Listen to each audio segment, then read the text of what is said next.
Well, the craziest thing is because we are announcing it right now, the Kennedy Kite Bus. It's also our political. That's our ticket. We got to get bumper stickers that just say Kennedy and Kite. Yeah, that's too. Come on, dog. We're not I'm selling those. We're scared. leaving money where? On the table. But you're saying it's the KK bus.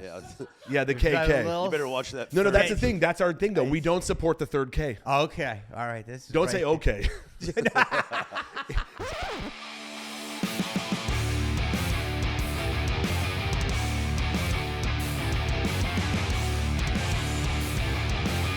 Ladies and gentlemen, welcome to Kite Club. First rule of Kite Club is tell everyone about Kite Club. The second rule of Kite Club is tell everyone about Kite Club.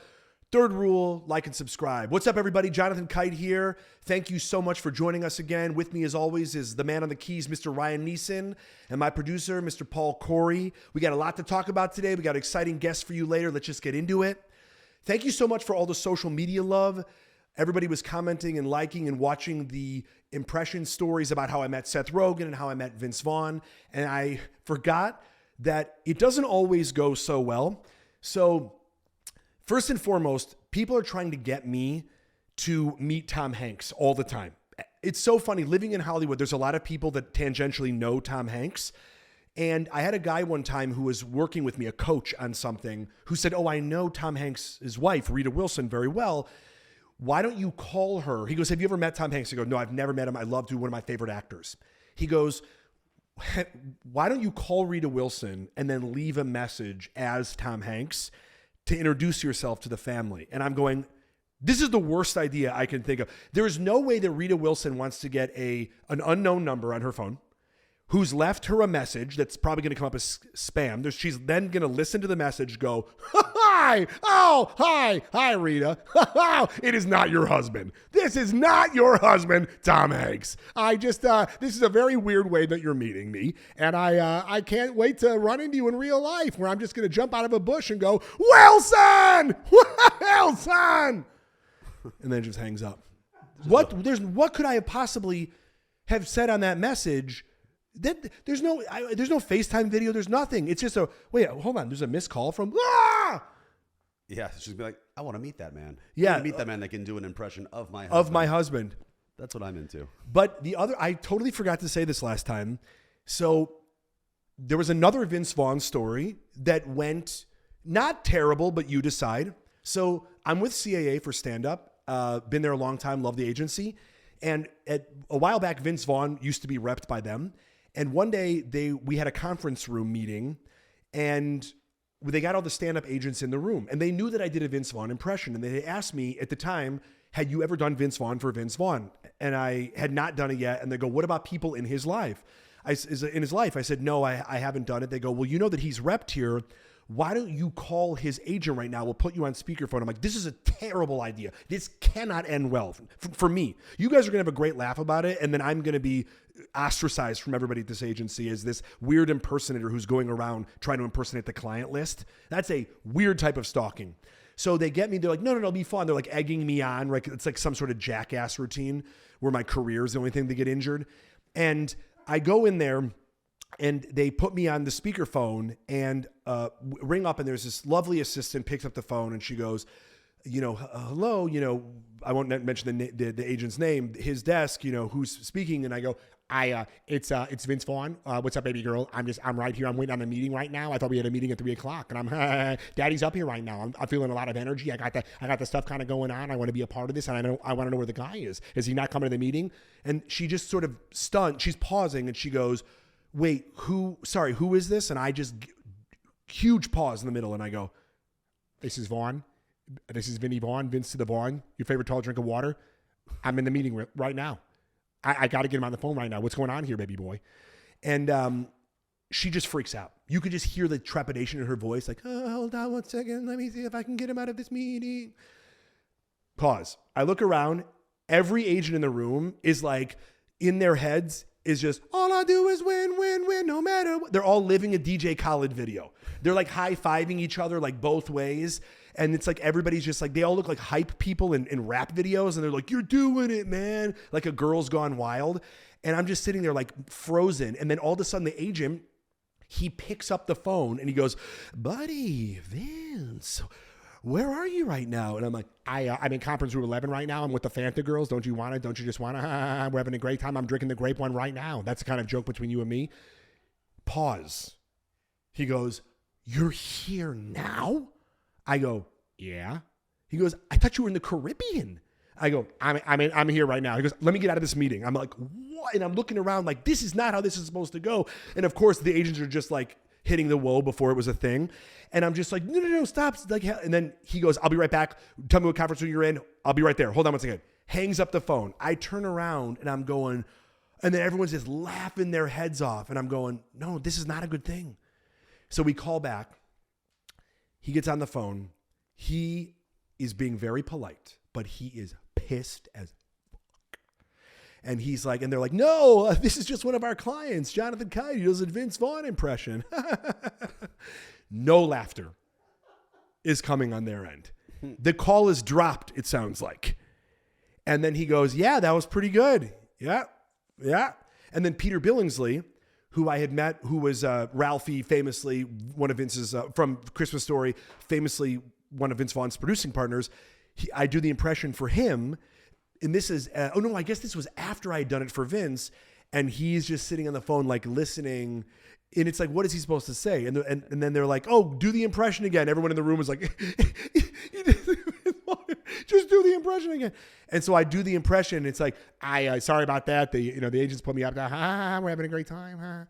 And you just hear on their end of the call, like, yeah, real good. So I haven't worked since.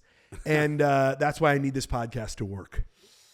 What's going on? Weekly roundup. Kanye West. He's back, baby. Guys, pro-Palestine. Oh, no, anti-Palestine. Whoa. That was you for a second. Palestine doesn't exist, I found out. Yeah.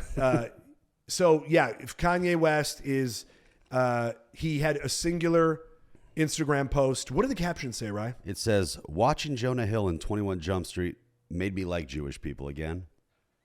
No one should take anger against one or two individuals and transform that into hatred towards millions of innocent people. No Christian can be labeled anti-Semite, knowing Jesus is Jew. Thank you, Jonah Hill. I love you. That feels like closing arguments in a court case. I obviously read it much more composed than inside Kanye's head, but yeah, I can't believe there weren't a lot of fams in there. He must not have seen 22 Jump Street yet. He hasn't seen. He didn't see what the internet is saying, right? Yeah. He hasn't seen you people. He hasn't seen you people. Well, is Jonah Hill going to get on the shekel? Are we going to put him on Jewish money?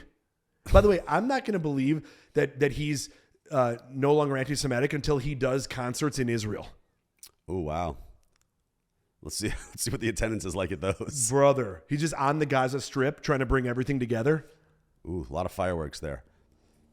Unplanned. Yeah, it's going to be mostly protesters, but hey, a crowd's a crowd. That's true. That's yeah. You know who said that? Jesus.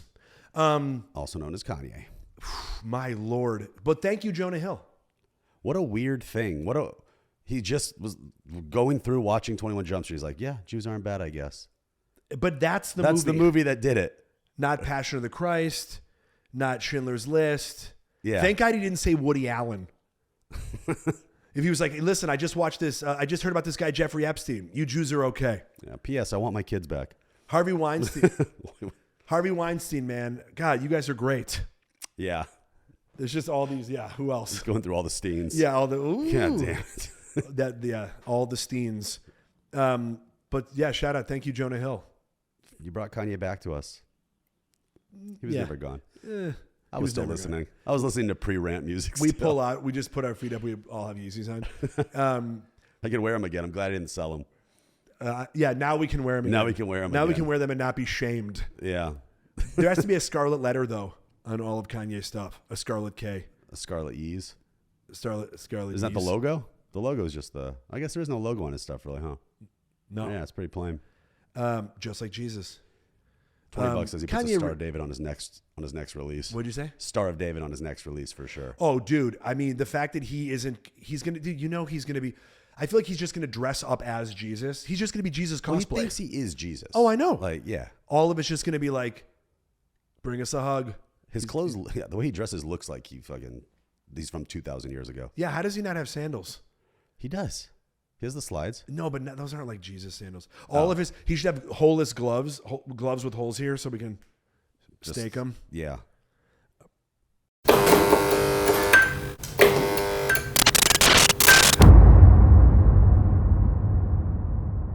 So excited to announce an amazing guest that we have in studio today.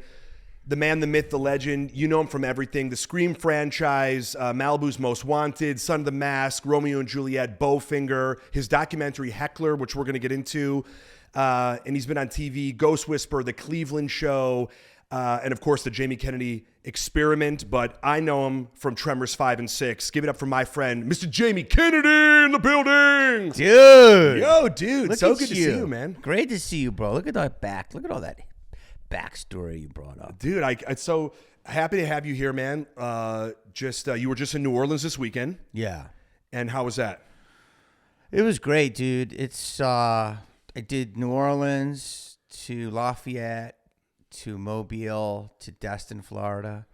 And it's a beautiful run. Yeah. Amazing scene down there. But like what I feel like has happened since the pandemic is like really entrepreneurial comic minds have all opened up these amazing like venues, and they're all just most of these. Well, some of them were already doing comedy, but some of them were rock clubs that like wanted to do comedy. Yeah, because of the internet, I feel like people have been exposed, and there's so many different kinds of comedy that's out there right now. Yeah. That it feels like there's something for everyone.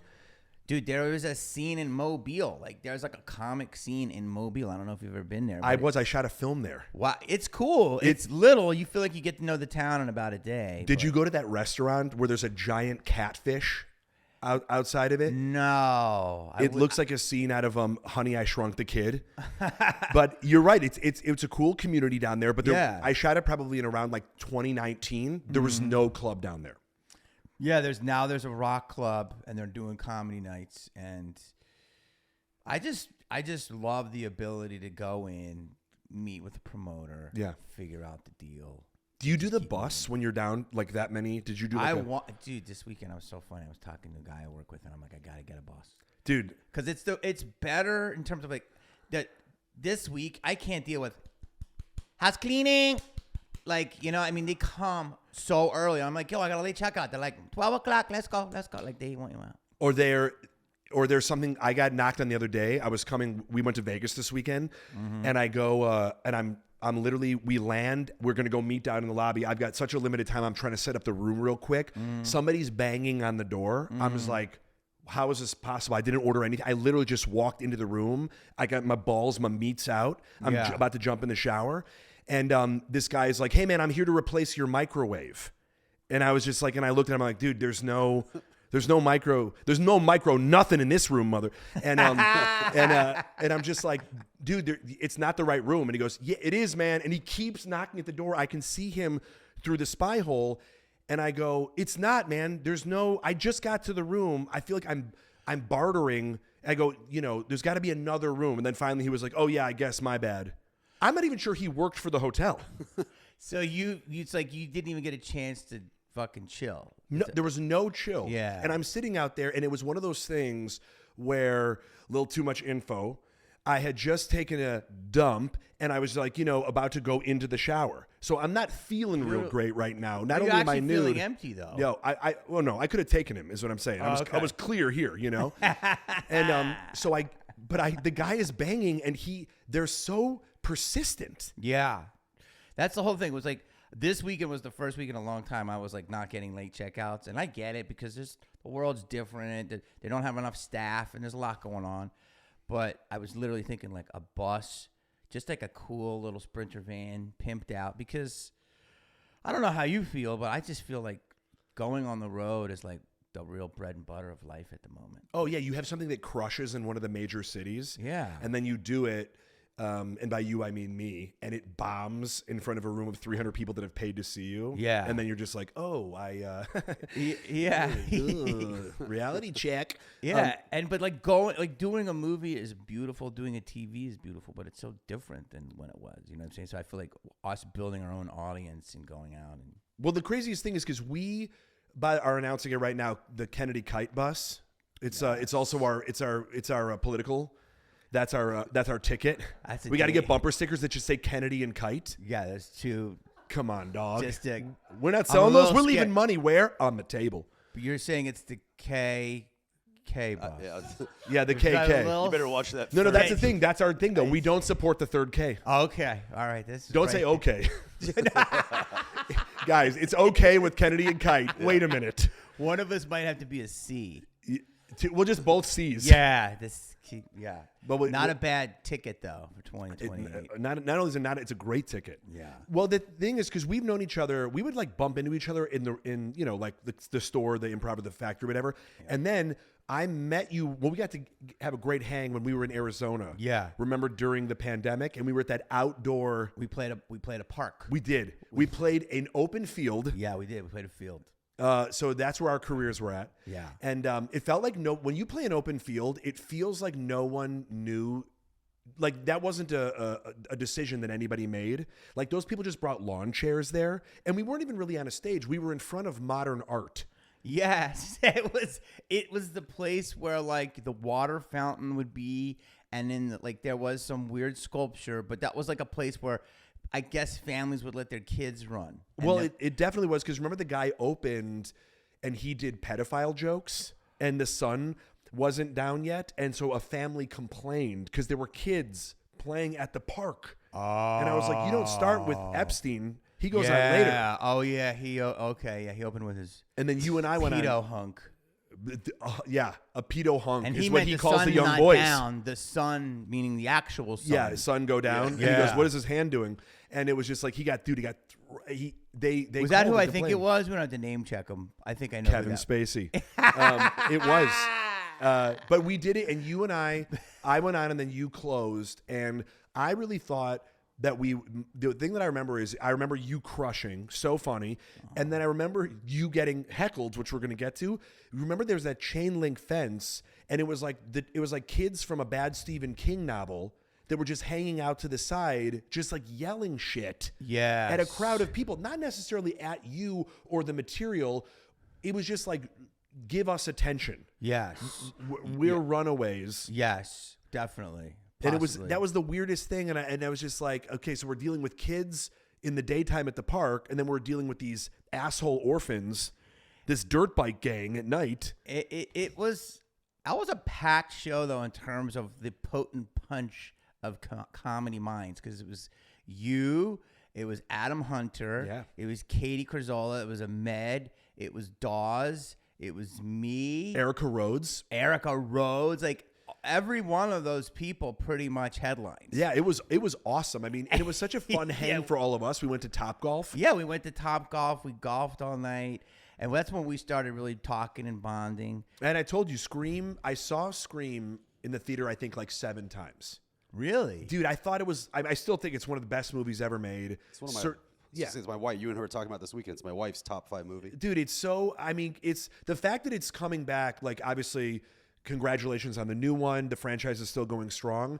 It's like, do you know, we're so easy to dismiss everything today. Yeah. As it's like, nah, like I could do it better. Like everybody has some asshole friend that can like do it better. Like the guy who has the girlfriend in Canada. It's like, we've never met this friend. Yeah. And the fact that this franchise is still growing strong with still A-list actors and actresses. Yeah. I mean, it's like, it doesn't get enough credit for that. You know, thank you for that. And I mean, even though I died 25 years ago, I'm still somehow connected. Like you are. People mention me in the movie, and like there's Easter eggs in the last one. I did some like voiceovers, and they're real good about keeping this community, our little family. It doesn't feel like it was outsourced. No. You know, when you see some of these other ones, like even the new Halloween movies, I went to go see those, and those are like, it's like pick another holiday, because this ain't Halloween. This is like Flag Day. You know what I mean? But these Scream movies are still good. Well, the directors are incredible, and obviously the script is incredible, and they're super fans of the franchise, so they literally grew up on the Screams, and then they again reinvented it and carried it. And what's wild is that I agree with you. Like I go out and do cons all the time. You know, these conventions. Yeah, of course. I see them on your social. Yeah, they're wild. And I think Scream has gone past a movie. It's become like a movement in a weird way. Like people dress up and cosplay all types of different things, and like even smaller characters are having this huge like follow. And then it's not just a horror movie anymore. Like I think it is a good movie, and it shouldn't just be considered a horror movie. So I appreciate that. But it's incredible. It's lightning in a bottle. Yeah, and I think for you, for personally, 7 times. I mean, more than me. But it's like, but also your character as Randy. I feel like, especially when I was growing up, we were like, I think everybody liked your character the best because you were a cinephile. And so it felt like for us to get all the Easter eggs, which we were like crazy horror movie fans growing up, it felt like your character was like us in the movie. Yeah, like it was. I don't know the whole story, but I think Kevin literally said he went to Palm Springs. He like divine intervention, kind of like Sylvester Stallone. I don't know if you ever remember how he wrote Rocky. Yeah. He was literally down the street here at the Ralph's in Coldwater, Ventura, and like divine intervention. And it's like Kevin had that. He wrote the whole thing, I think, in 2 days. And it was like this just beautiful thing. And at the time, dude, like Quentin, and he still is, but Quentin was like blowing up. And he was the newest voice in filmmaking, you know, and he was a cinephile. And so everything in the 90s was cinephile, references, Doc Martens, and like meta. It started like my generation, which is Gen X, which was kind of like questioning everything and being like, that's all bullshit. And that's kind of what is infused in that, you know what I mean? So it's like we're gonna call out the bullshit, and that's what people love today. This day, they're like, well, we were already doing it in real life. Yeah, like exactly. when people would call. That's so funny, but that was the first time I ever remember seeing in a movie. No, I know that, and I was like, oh my god, they're doing what we're doing. Like it's so funny. You look at social media today, and I'm not saying that it started with Scream, but you could point a lot to it. That now everything is like a comment on another thing. Yeah. And it's like, and we use people's audio tracks or whatever, and then make videos off of that and sort of have a reflection on that comment. But you never saw that in a movie. No. Where you guys were going to the movie. Like I remember in Bachelor Party when Tom Hanks is like fighting that guy in front of the screen. It's a deep cut, but that's a great mind right there. Remember Tom Hanks just going, "Ow!" It's called the Tom Hanks punch. "Ow!" That's Tom Hanks as a Street Fighter character. That's so true. He's like, Hadouken! Hadouken! But it's like, but that was micro. But the fact that your whole thing was built on that is somebody, because there are copycat killers in the world, but the fact that they were able to make murder fun. I know. I mean, it was, dude. People were like, who's going to die? And people started, I remember I had a Ghostface mask. You did. Yeah, dude. Dude, you know what's crazy is that you're right about the murder thing, which I don't endorse this at all, but like Ghostface is becoming like this loving little cute character. There's like a whole sweatshirt line, and he's like this, and there's little hearts. He goes, no, you hang up. No, you hang up. I know. And like girls play now Ghostface, but they're like these sexy, like young, like moms, and they're like, it's called Bimbo Ghostface, and they're clearly all over 25. Take a chill. But you know what I'm saying? And it's like, there's a lot of faces. You know, people are sexualizing Chucky. They sexualize everything. And so you think it's just the funniest thing that people want to make this, you know, like, this is, I tell the story on stage because it 100% happened at Tempe Improv, which we're going to be playing in July. It's one of my favorite clubs. I do this joke about Halloween, about how there's in terms of gender equality, that women can make everything sexy, and it's empowering, especially on Halloween. And I remember I did a show, and I said to this woman, what were you for Halloween last year? She goes, I was Freddy Krueger. And I was like, that's amazing. And then I went to talk to another guy, and she goes, no, but I was slutty Freddy Krueger. Yeah. And I was like, what does that even sound like? It's like, I'll suck your dick with teeth. That'll be the real nightmare. All I can imagine is the terrible hand jobs. Well, that's what I said. I do this. I say this. I go, this is the best hand job you've ever had. And I just get to the guy that she was with. I go punching his nuts. I go, don't go to sleep. Don't go to sleep. Don't go to sleep.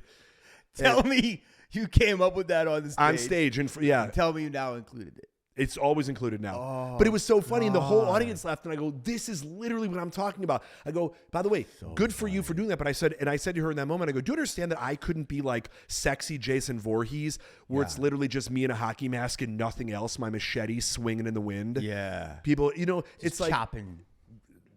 chopping opportunities Yeah. left and right because I'm getting canceled. But it's crazy because, and I always admired you for your character work because like Two Broke Girls, that's sort of how I got introduced to a lot of people with Oleg. But you've done that. I mean, for those of you who don't know, and most people do, the Jamie Kennedy Experiment. I mean, it was like you were a one-man sketch show, and going out and explain to people a little bit who haven't seen the show, like what it was, because it's all over YouTube, I imagine. Yeah, it is. It's it's unbelievable. It's like it was buddy. pranks, and you think about like there's so many things that have followed that, like Sacha Baron Cohen doing Ali G, and there's all these things that we now see. But man, when you go back and look at you doing the OG shit, like that stuff was there for a minute, and you were really famous. Like people knew you from that, which is, by the way, such a credit to you to name a show after yourself, like Seinfeld. I mean, the company that you're in, and to have it be that successful, it's like, because there's a lot of people that name stuff after themselves, like the John, the Crapper, it's like, but you made it. Thank you, buddy. That means a lot coming from you. Oh, your character looks unbelievable. You are, I would consider us in the same workspace. You know what I'm saying? Like, thank you. How can I'll try to give you the simple version of this. It's like, long story boring is, we'll just cut it then. It's just that I was starting to pop, I was starting to get movies, and it was great, and it was incredible, and it was after a lot of struggling, and you become the funny sidekick in movies, and as great as Randy is in the movie, he is a funny sidekick. I was in Bowfinger, I was the funny sidekick. Right. Even in Three Kings, I was like funny, as a soldier, and I was very fortunate. And the long story is that I auditioned for SNL. I never knew that. Yeah, like that. My dream was like, I'm sure yours and a lot of us, was like, I started stand up. I loved it, but I didn't think I was ever going to be a stand up. My heroes were Eddie Murphy, Mike Myers, Dana Carvey. For sure. And I said, okay. So long story boring is I got through all the clubs, and then I got a audition. I went to New York, did it the same year as Molly Shannon. We both didn't get it. Do you remember what your audition was? I'm always curious to hear if you remember it. Yes. My big closer was Jim. Don't make me do it. Don't too tired. But Jim Morrison is a kindergarten teacher. So the guys, check in on the Patreon because he will do it on the Patreon. But it was I get it, dude. Yeah. I swear to God, I get it. Well, not everybody's as brilliant as you. Like, you just turned that Freddie on like that. It was brilliant. So, I had my jokes, and then I was young, and it, like, you were like, to be honest, I was like 23. You were right for the show. Yeah, I was right for the show, and I remember Sarah Silverman was just getting on. I think that was the year she got on, but they're like, maybe we can pair her with like another young dude. So long story, and I auditioned. I had a good set. Chris Farley was there. He was like, great. I don't know. I'm sorry. Does anybody here speak English? Do you guys speak English? He was so loving to me, dude. I love. Awesome. And I get a call on the weekend when I fly back, and they're like, not going farther, and it bummed me out. Then started getting hot again, like not hot, but like starting to get in movies, and my agents called Lauren again, and he liked me, but he's like, he's too known now. We like to discover people. He's been in a couple movies. So once that happened, I was like, I don't know what I'm gonna do. Then the movie started happening, but I had from my stand-up characters. I mean, I'm just learning how to write a joke, dude, 30 years deep. It's like, for me, comedy was like, get on stage, do a character, jokes come out of it.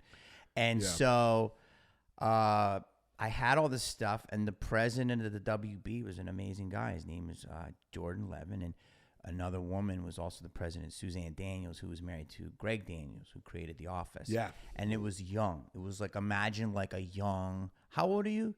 You're probably 43. You're 43. So you're 10 years younger than me, 9 years. So growing up, we didn't have Nickelodeon. Like, we had like The Tonight Show. Like, I watched Rodney. I watched George Goebbels. You know what I mean? I didn't have a Disney Channel. So the WB was a first channel that was like doing this young kind of programming, like Buffy, Dawson's Creek, You know what I mean? I think people take that for granted now because there's so much everything for every age. Like whatever Yes. your kink is or your niche is, there's a TikTok channel for it or an Instagram thing. But back then, 100%. I grew up on Lamb Chop. Google it. This is a song that doesn't end. Yes, it goes on and on, my friend. The WB was this beautiful young programming. They're paying you great money, and it's all sexy, like young people, Simon Rex and Rosenbaum and all of us, right? Yeah. So he was like, I want a funny person on the network, and it was a long development process. And he believed in me like nobody, and to this day, I owe him so much to my career. And he basically said he would come to the Laugh Factory, bro. Imagine this, like this is what it was back in the day. Like they had New Faces Night, which is unheard of now. And the Yeah. president of WB would come and watch and see who would be up. oh, they would pick you. That's where, by the way, that is where I think the stereotype of when you come to LA, you know, that people go, well, that's what they're doing is they're selecting. Yeah. And it feels fake, but that's how it used to happen. I don't think people realize that. Yeah. Like if someone was there in the right way, I took a friend of mine went to go sing karaoke when American Idol had just been popping off. Yeah. She came from Huntsville, Alabama. We go to the Brass Monkey. She goes, I just want to sing, and I hope that this was like 15 years ago. She goes, maybe I'll get discovered. That's what I heard happens, right? So I go, yeah, it does happen. And she goes, that's the rumor. We go, literally P. Diddy's scout was there, and she got a meeting with P. Diddy because of it that night. Jesus. That's rare. But that's how, but it used to happen, and then less and less and less, and now it like never happens. No, but he would go, and like that's how Andy Dick popped off. You know, people saw him in a club and different people, and so you know Mary Lynn, and so we would. So one night he was like, he took a meeting with me, and he's like, "You're really funny when you bomb."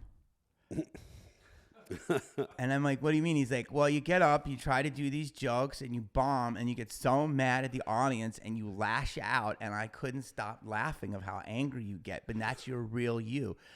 How lucky is it to have a network president understand the creative art? And he was like, you're funny. He's like, you don't have any jokes yet, but God, you're funny. I mean, that's blessing. You know that. Dude. I was going to say notes at that level where you're always trying to figure it out. Oh, yeah. And the fact that they go, because he's looking at it in the best way from a marketing standpoint. 100%. And so, like, at that point, I had done, like, I'd done Premium Blends, and I had done some Comedy Central. Like, I did, like, 4 different spots. Yeah, But yeah. I was, like, probably working on a new 10, whatever. Anyway, he knew I could do characters, and I got to meet with the creators of Mad TV, which I auditioned for multiple times, and I didn't get it when it first started. And I just started doing characters, and he said, I'm going to give you guys 6 episodes, and we'll see. And I just fucking would walk in a room all day, do a character. They would come up with the scenario, and it was just, I'll like play. Dude, yeah. And You it was got, if you haven't wonderful. seen it, you got to go watch it. It's unbelievable. It still holds up. It's so funny. And I I'm think thinking about how many things people are going to come from me later. I was just watching that. Like how many characters. yeah, but Tracy Ullman, I don't care either. No, Tracy no. Ullman talks about it though. Yeah. She talks about it. She's brilliant. brilliant. Yeah. And so the thing is, like Little Britain, which we were, I was talking earlier today with my buddy. It's a different time. I just rewatched Heckler because it's funny because before you got here, I was saying the idea, if it came out today, was it released in movie theaters? No. See, but today Showtime. it could have been, because especially with what happened with Chris Rock, so it's a documentary that Jamie produced, directed, and it couldn't be more relevant than it is right now. It's about crazy. everyone's fucking opinions on art, that because you're an artist, that somehow just your existence, you invite criticism. Yes, because you're daring to, I guess, stand out. But by the way, stand out, but also you fucking idiot, you came to the show. Yes. So it's something that you have invited people to listen to you and to respond, but not to have a comment section in Yes. real life. Yes. And it's so interesting just to see, sort of how quickly with social media and streaming services that we have evolved and the art form has evolved, that the heckler has evolved. Yeah, dude, I mean, it's not as nearly as it's not really painful anymore, except the days where they say something that you're really feeling insecure about. For sure. And you're like, fuck.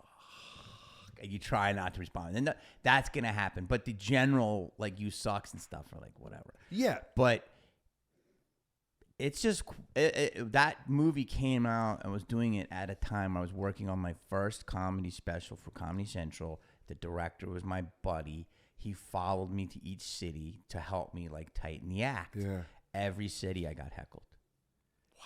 And we would film it. And I started filming these. I'm like, dude, this is funnier than my act. And he's like, I know. And so, like, I was like, this is a two-parter here. So I'm like, let's get the special ready. And then let's just do this documentary. At the time, God rest his soul, Bob Saget was the star of The Aristocrats. Yeah. And that was a huge movie. And it was really great about the one joke. And so I'm like, we can get this specialty, release it. And so I produced it and, you know, used myself as kind of the linchpin. And then as I started getting more and more interviews, that's when I started feeling better. Because it was heckling in clubs, which would be the worst, but now to me is the best, is the bravest. Online interviews, bro. There was never an online reviewer. It was Janet Maslin in the New York Times. And she used to refer to you as Mr. No matter what your movie was. Mr. Kennedy puts on a bandana, like very respectful. Then it was like Waffle Movie. Like these, and then Amazon at the same time released all of the comment sections. IMDb, comment sections. So YouTube was born. So all of a sudden, fucking opinions were coming everywhere. It was shrapnel. And also it keeps people on the website, which is all they want. Yes. They just want your eyeballs. And the tagline of Jamie Kennedy fucking, you know, it's like, it's a catchy. Clickbait. Yes, which that was all. So those, amongst many other things, and MySpace people, like 8 things were born in between 05 and 07 that were just like, and everyone's like, I have an opinion. Yeah. And it was intense. And I was like just starring and stuff. So I was like, what the fuck? And you know what sucks about that? Because like when you look with retrospective now, and obviously there's going to be so many people don't realize that didn't exist. Right. It didn't. And it just happened one day that everybody got an opinion and everybody could present their opinion to the world where it can be seen by the rest of the world to either, thank you, to either, I think you were holding it here. Let's drink at the same time. Dude, this conversation is so zen. Oh. It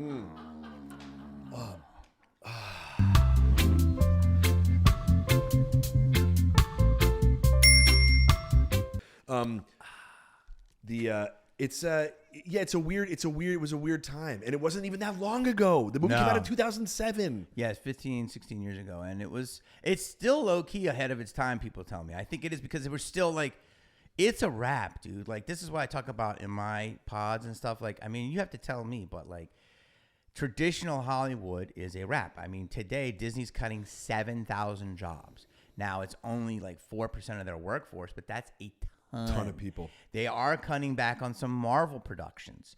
I'm hearing that Hulu's not going to hear scripted pitches. Maybe that's not true. I don't know. I've heard this from a couple people for a little while. So it's just pretty much kill or be killed at this point, in my opinion. Hulu, get back to us, please. We've left you plenty of messages. You never know. And the thing is, it's always evolving. I mean, and also like the time that people want to do things, you know, with stand-up, you look at the specials that Netflix is releasing and then they're half hours or some of them are even shorter than that. Yeah. And you think, and when we go to a club, we're doing an hour. And that's the interesting thing about the thing I was going to say about your, like going through, to your credit. Now, sometimes you could tell from my perspective was you were working through a joke. Yeah. Like you were thinking through something, and people don't realize that until it's a special, that everything is a process. Yeah. It's like somebody watching you at the gym and maybe you can't lift that last plate and then they feel the need to comment on it. And you're like, but essentially that's a workout. You're working through the material. So much, dude. And now we don't. Well, a good thing is everything can be filmed and distributed. The bad thing is people don't realize that it's your rehearsals. Right. And so that the idea is that you're there and there is, listen, you're obviously providing enough good material. It's not that you have a pad open and you're going through like, is this anything, guys? You know, you're presenting it in a professional manner. Mm-hmm. You're being direct. You're doing your job, except people feel the need when it's like instead of being able to change the channel, they go, I will heckle this out of existence. Yeah, like I just posted one today, And I can do crowd work all the time, but I don't really post crowd work clips as much as I post heckles because. Well, you had just had the famous one that you just posted. It's like a 3-parter. Yeah, that was at the Soho House.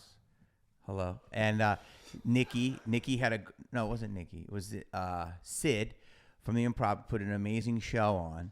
And the Soho House, you tell me if this is a recipe, right? Oh, bro. They decide. Well, the Soho House in West Hollywood has a great room, and so you walk in and people are wearing Fendi and Givenchy. It's like, do they really want to laugh? But the Soho House is good at that they put it in their screening room. So the West Hollywood show is really great. They did one downtown, and the whole place was open, and I said, why don't you guys close these doors? Because these people that are eating crudités are not going to want to hear this. And they go, oh, well, there's some people out here that like the show. As you know, the way comedy's meant to be listened to as background music while I'm eating. Traveling through, right? So it went out of the club, which was fine. And then literally a person like outside that room got mad because I started going too much on one subject she didn't like. And that's how it started. But it was awesome because, like, I want to deal in the moment. And I think right now, like, the heckling, it's a wrap. Like, people are never the genie is never going to be put back in the bottle. People just feel, dude, to sit and watch you just jump into Freddy Krueger like that is magic. That is a God-given ability, okay? And, I don't know if that comes to you naturally, which it does, but I also know that you probably work very hard. And it's like people don't realize that because you make it look easy. And that's what's fucked up about our business. We're like the comedy fun bus. People don't realize that that's our job. We're making it look easy. Yeah, that is it. Nobody wants to know how hard you're working. When you see an athlete do something incredibly impressive, there are so many people that attribute that to dumb luck. I know. About making a shot at the end, like a half quarter. You're like, do you know how many times Steph Curry has practiced it? And every now and then there'll be like an internet video that has to be like, he'll do something unbelievable that people, that haters will sort of be like, yeah, but the guy like sort of moved there so he didn't have a chance. And then they will pull up a video of him doing it in practice. There's one famous sequence of Steph Curry. I saw that. Dude, it was like from the rafters. He's working on it every single day. Yeah. And it's now because of the internet and other things have become so commonplace that we're sort of numb to exceptionalism. Dude, that's a good term. It's a weird time. And then when you see somebody amazing, like I love to go see stand-up comedy. We went to go see Daniel Tosh this weekend in Vegas. Wow. And you were doing a show or you just went out to see him? We were out there for a birthday party for a friend of mine, and then Ryan was like, hey, do you want to go see Tosh? And I'd actually never seen him live. Oh. And, it was a very cool experience because you could tell, very funny. I mean, obviously one of the best. Yeah. He was working on some new stuff that was very in the moment. He had a couple of things that I imagine I've never seen it before, so maybe it was older stuff that he was sort of peppering in. Everybody knew they got a great show. He did over an hour. I mean, it was a packed theater, 3,000 people at the Mirage. Yeah. It was awesome. Yeah. And it's like, but you could tell that maybe you just like listening to like the whispers around. I don't think people fully grasp, and maybe I'm wrong, about how much time and energy and work it takes into the effortlessness that is his brand of comedy specifically. Oh. He's so charming. He's so easy to talk to. Like you go back and look at his stuff. He feels like he was always conversational before it was in. Mm-hmm. And and we'll go to the darkest place wrapped up in this beautiful sweet package. Yeah. And that's what makes him brilliant. And KKK Kendall, yeah.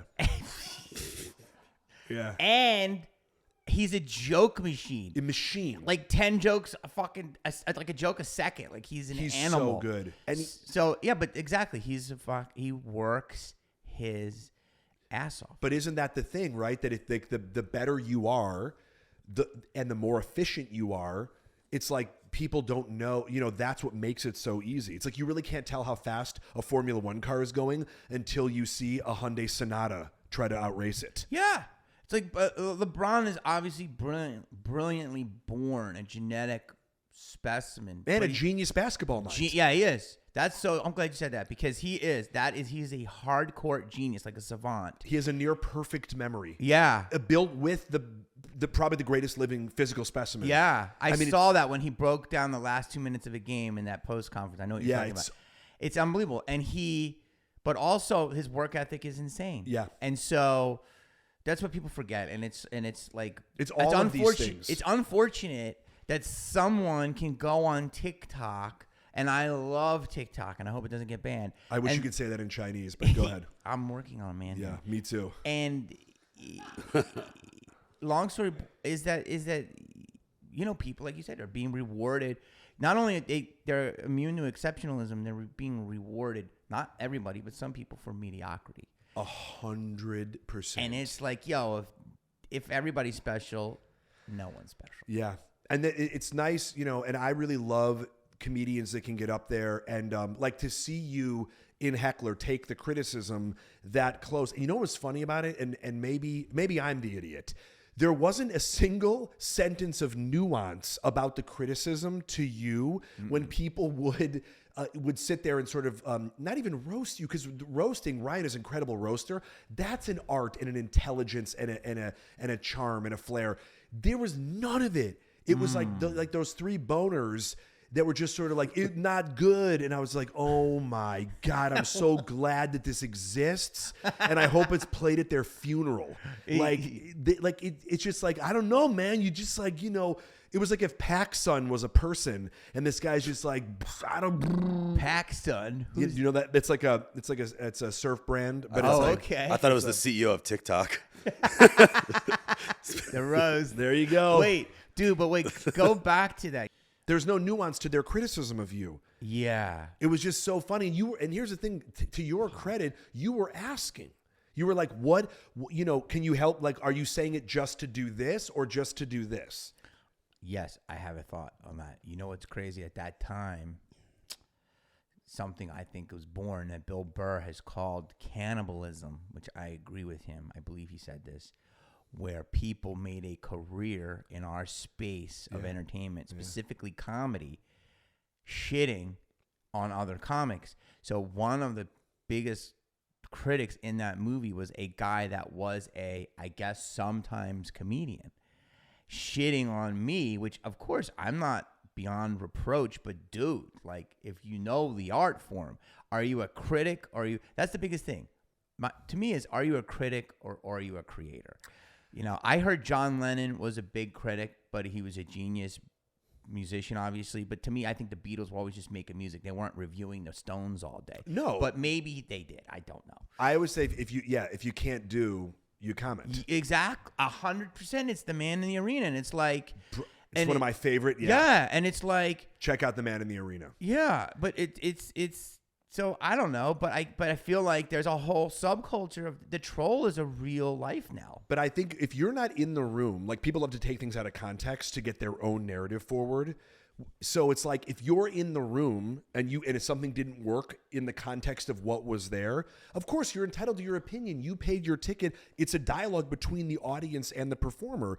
But to then remove yourself from that and then comment on the outside as being and only a snippet of it, and then sort of critiquing that, and then people valuing your critique of this thing that you didn't even see live in context with the totality of everything else, to give any of that weight is just, it's absurd.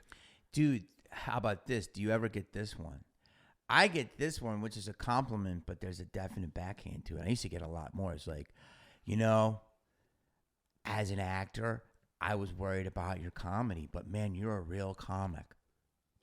Oh, dude. I get that from like the comic scene in Dayton or something. And it's like, I'm sorry. Like, I made my living being funny. Like, I'm sorry you don't know me as much as a comedian as an actor, but like, the people can do both. Like I don't know, because since you are such a great actor and you are a great comic, I wonder if you've heard that yet. Well, I get that. I've got get that it. my whole fucking career, bro. Dude, so when I'm so glad more people are doing comedy now, like more wrestlers to take the heat off me. Yeah. They're like, you're no John Cena. Exactly. That was the greatest review you ever got. Exactly. They're like, Dwayne "The Rock" Johnson, better comedian. Well, it was a purist, which I agree. But to me, there's only one pure comic ever, is Bill Hicks. He never acted. So he was just comedy. For sure. And like maybe Joan Rivers too. Like, I mean, I'm not saying there's not and other Mark brilliant... Twain. Yeah, Mark Twain. No. But now, like back in the day, if you acted in comedy, it was like, well, are you like cosplaying? But now so many different people do comedy, but doesn't mean they're not good at it. Well, it's like, who's to say what you? I love how their limited opinion of you should limit your ability or limit the way you should act in this world. Exactly. No, it's a ridiculous thing, and I think that's I look at comments as people needing to be seen. Like Hecklers, also the same thing. That there's something, not even that they're like, I don't think of them as like these these losers in basements or whatever like that. I just think that they feel the need to be seen, and they're hoping that their comment either affects you in a way. But the truth is, I feel like our stuff is independent, and a comment section on a social media page, like we do a segment on the show, what does the internet think I look like? Because like that's all the comments are about. Like, this guy reminds me of this, which is again totally fine about their opinion, but I think people just need to feel something. They want to be seen. They want to be heard. They want you to comment. Yeah. And by the way, I'm not going to sit here and come up with a hypothetical reason why that is, but I think that what we do is so far removed from that. That's like a separate thing. One great thing that was said in the documentary, amongst many, was when you're making a movie, nobody's like, I hope the critics like this. Yeah. You're like making the movie, or you're doing the stand-up because you believe this is funny. The critics or whatever people say, that's like an afterthought. That's like, we're already done with it. Yeah, I know. I don't make the movie for them. Right. I make it for the audience. Dude, and I'm glad you're still doing that. I'm trying. Yeah. But that's all we do. Like, that's why I tell comics, it's like, I don't know if this is popular. I tell comics, like, you don't need to impress other comics. You need to impress the crowd. Yeah, well, that's who you're having a dialogue with them. Yeah, and it's like, I think it's the way the world has gotten now. I'm much less affected by criticism. It's still their days. I'm gonna have their days, but we live in a critical world, and that shows you really, if you want to get really deep, the insecurity of people. Like, hey, you should be able to go out and try something, and you should be able to. It not go right. I don't even want to say fail. But it the should fact that be able to not go right. But the fact that you're doing it, that takes balls, that takes heart, that takes whatever. The man in the arena. Yeah. But to comment on it, I'm putting myself out there with a comment. I was like, so what? Every asshole's a critic or whatever, So the fact that you're still doing it, I love that. I mean, that's like, I saw you, we did a show together, remember in the Improv Lab, where they were so hot and cold. Yes. And it was crazy because that's just the temperature of the world right now, that you could say one thing and then you go, oh, you don't like that? And then, but that was you and them having a dialogue and going back and forth. And that was really cool to watch. But to have somebody, no offense to these people, I'm not interested in somebody commenting. Like, let's say we filmed that, right? And we put it up somewhere. I'm not interested in what the internet thinks. That's just not where my interest lies. And so I think that it was really cool just to watch that, because I had the same experience. Was that the night that I got heckled by the lady in the corner? I got one. I did a couple of lab shows recently, and the one I did with you was one of them. This lady was mad at my joke, and she was telling me why that joke was a false comparison. And so then I had to like break it down. Maybe you weren't there tonight, but then I had to break down on why it was a good comparison. And so it's like, not only that, now I'm having deconstructionists. Like, yo, you're doing a Wikipedia entry for your own joke. Yo, like, the joke is the TED Talk will resume, but it's actually happening. Like, I mean, it's my thing is, people are going to come to shows. People are going to get offended. I have to tell you this because you just sparked something in my brain. Dude, in Alabama, first of all, Alabama gets a bad rap, okay? It's not all fucking hicks and bullshit. That's like... Most of our fans are from Alabama on this show. And so, but there's a lot of like hipster spots in Mobile, and I didn't go to them all, but there's like a scene. Anyway, good people come to the show. I would do these jokes, and they would laugh rollingly. And I was like, I had to stop and tell them why I love them so much, because they knew the difference between a joke and reality. And I love LA.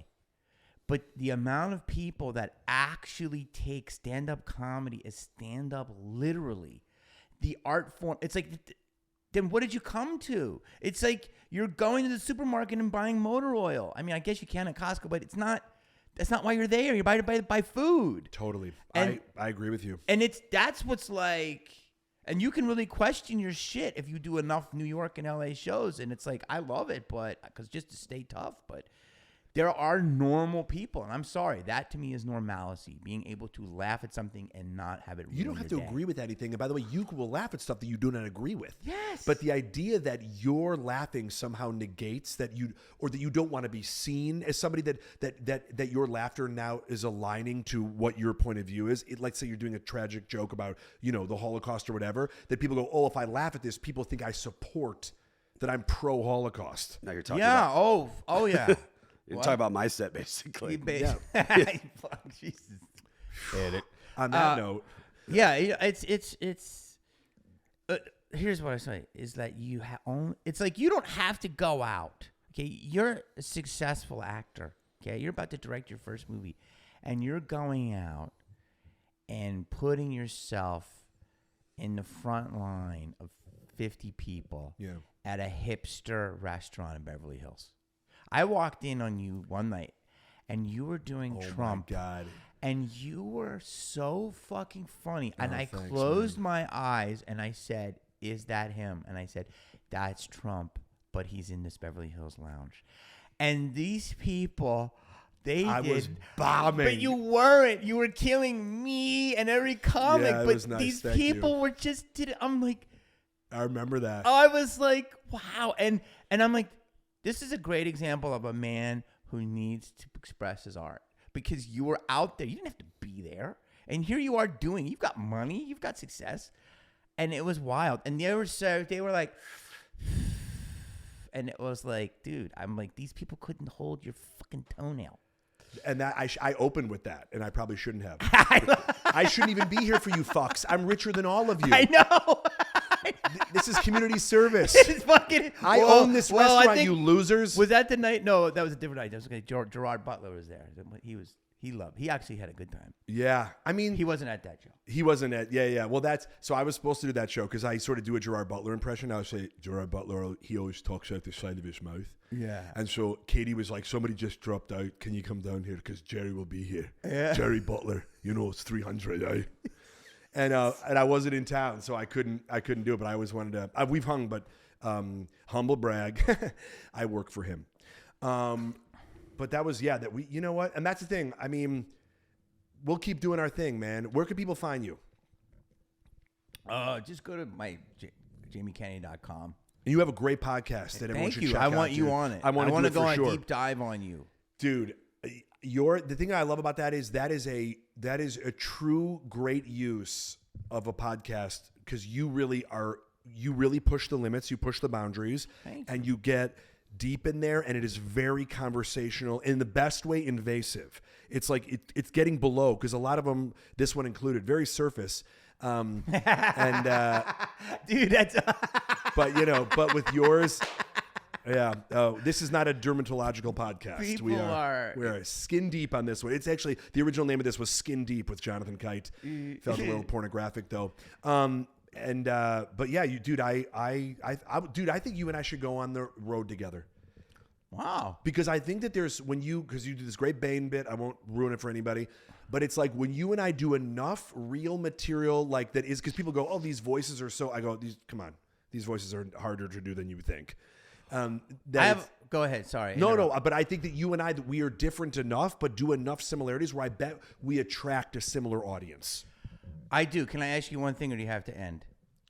Where are we? You have to end. We're at 50 minutes. What do you guys do? An hour? No, we do 45. Okay, then keep it. I'll ask you on my podcast. Okay. This will be good. All right, we'll cut this out. Well, thank you. No, keep it. Keep all this. This is why the podcasts are so long. There's just so much fat. It's called Chewing the Fat with Jonathan Kite. 20 minutes of it is him just coming up with new names of the podcast. Then Skin Deep. But dude, thank you so much for being here. Dude, thank you for having me. I love sharing the mics, sharing the stage with you. When I saw you at that improv show, I was so happy to see you. I love watching you work. You're so funny. Well, dude, you're such a good dude. you, bro. Thank you, man. I appreciate you. I appreciate you, brother. Thank you. Jamie Kennedy, everybody. Bam. Finally, we have Oy Vey of the Day. My Oy Vey of the Day is VRBO. VRBO, you fucking suck. Okay? I rented a cabin over the New Year's holiday. And we had this beautiful house, right? From all the pictures. These pictures were so face-tuned, it was unbelievable. They were on Ozempic. Is that what it's called? Yeah. The house was on Ozempic. It was thin and full of holes on the inside. We get there.